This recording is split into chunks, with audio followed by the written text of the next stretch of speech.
Immigration సంబంధించి ఇప్పటికే కఠినంగా ఉన్న డొనాల్డ్ ట్రంప్ మరింత కఠినమైన నిర్ణయాలు ప్రకటించారు. రీసెంట్ గా మనం చూస్తే అమెరికాలోని వైట్ హౌస్ దగ్గర వాషింగ్టన్ డీసీలో కాల్పులు జరిగాయి. దీనికి కారణం ఒక ఆఫ్ఘనిస్తాన్ సంబంధించిన వ్యక్తి ఇమిగ్రెంట్ గా అమెరికాకు రావటం అని చెప్పి డొనాల్డ్ ట్రంప్ భావించారు. అంతేకాదు నేషనల్ గార్డ్స్ ఎవరైతే ఉన్నారో ఇద్దరిపైన కాల్పులు జరిగాయి.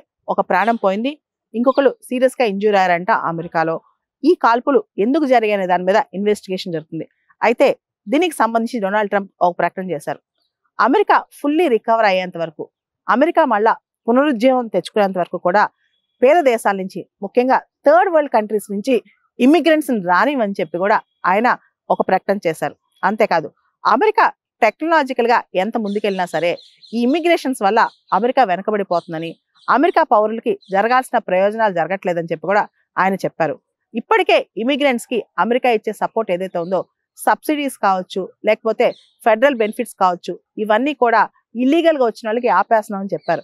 ఆల్రెడీ ఇల్లీగల్ ఇమిగ్రెంట్స్ మీద ఉక్కుపాదం మోపుతున్న అమెరికా ఇంకా ఎక్కువగా కఠినంగా ఉండబోతోంది.